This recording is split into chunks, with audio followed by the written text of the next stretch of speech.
Iwo Jima, Air Max, and Walt Whitman are all on this day. Welcome back to On This Day. Today's date is March 26th, 2021. It is the 85th day of the year. There are 280 days left in 2021. It's also the 13th Friday in the 13th week. Today is Air Max Day.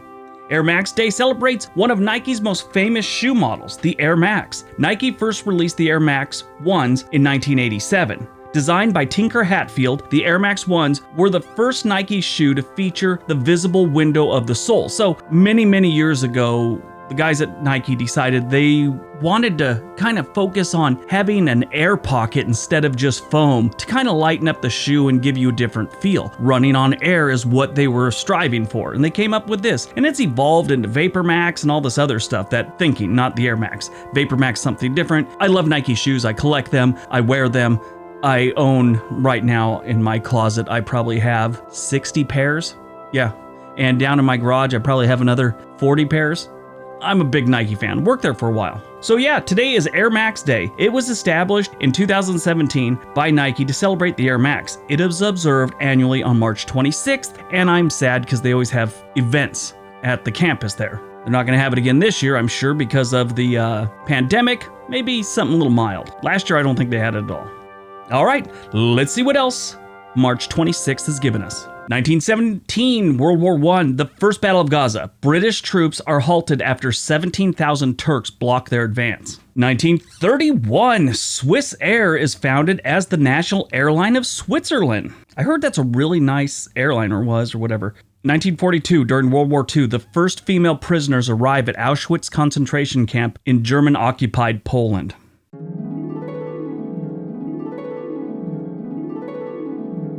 1945, World War II, the Battle of Iwo Jima ends as the island is officially secured by the American forces. The 5-week battle saw some of the fiercest and bloodiest fighting of the Pacific War. Now, I've always viewed this as the world's largest and strangest ambush. The Marines and Navy went to Iwo Jima knowing full well it was heavily fortified. The Marines requested the Navy bombard the island for 10 days before they actually attacked the island, because they knew the Japanese had been fortifying this island for about a year now. In case you don't know, when you have time to dig a simple foxhole or fighting position, you can expect to average about 10 kills for every one of your dug-in soldiers. That's kind of the theory. At least that's what I was told in basic training. They had a year to dig holes, tunnels, and pour cement, so they were well entrenched. After a back and forth with the Navy finally agreed to 3 days of shelling the island. After the shelling, the Marines landed on the beach. Right away, they realized the black volcanic ash that was the beaches was hard to move and really slowed them down. They couldn't get their Amtraks off the beach till they actually got bulldozers on the beach to dig through the embankment.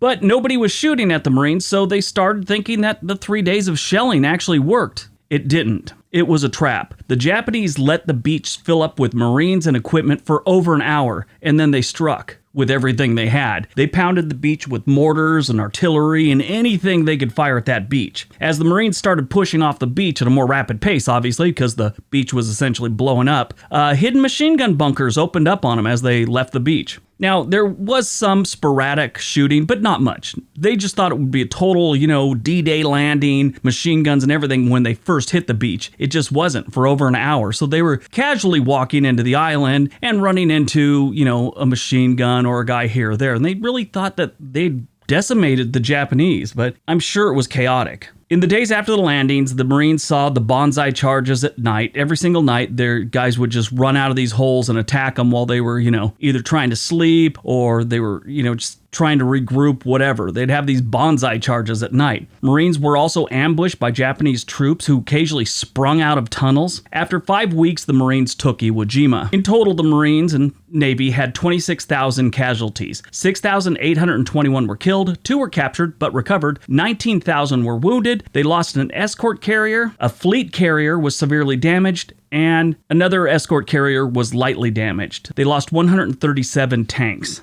On the Japanese side, they saw between 17,000 and 18,000 dead or missing. They took 216 prisoners, and 3,000 went into hiding because they had all these tunnels all over the place, and these guys hid and were, over the months and weeks were either surrendering, which was rare, or they were found and killed. Definitely a really bloody battle. If you ever get a chance, watch The Pacific. It was done by Steven Spielberg and Tom Hanks on HBO. It's a series, but there's a section where they go to Iwo Jima, and it's pretty scary. Also, there's Clint Eastwood did 2 movies, Letters from Iwo Jima and Flags of Our Father, which kind of depict how bad it was. So, obviously it's Hollywood and it's not going to show the real combat, but it was ugly. 1979, Anwar Sadat, Menachem Begin, and Jimmy Carter signed the Egypt-Israel Peace Treaty in Washington, D.C.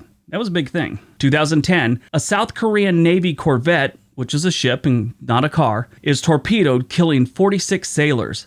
After an international investigation, the president of the United Nations Security Council blames North Korea. Who else would torpedo a South Korean ship? In 2017, Russian-wide anti-corruption protests in 99 cities happened. A survey showed that 38% of the surveyed Russians supported the protests, and 67% held Putin personally responsible for the high level of corruption in Russia. Movies released on March 26, 2004. Jersey Girl. Not a lot of people liked it. Everyone said it was horrible. Anyway, Ben Affleck plays a music producer whose wife, at the time, played by Jennifer Lopez, dies during childbirth. And he's one of these, businessmen and all this other stuff, and he's devastated. And he ends up having to take care of his daughter, who is very clever and very smart. And it's a great movie. It has little appearances by Jason Lee, Matt Damon, Jennifer Lopez is in there for like a minute. Jason Biggs is in there. And George Carlin. In my opinion, George Carlin was great in this movie. But it was Ben Affleck, and the girl that played his daughter, her name is Raquel Castro. She's like 26 now, but at the time she was like 5 or 6. But Liv Tyler's in there also. That little girl stole the show. It was a good movie. Everyone hated it. I thought it was pretty good. I watched it a couple times. If you get a chance, watch it. Don't go out of your way, though. It's late night, HBO. Take a look.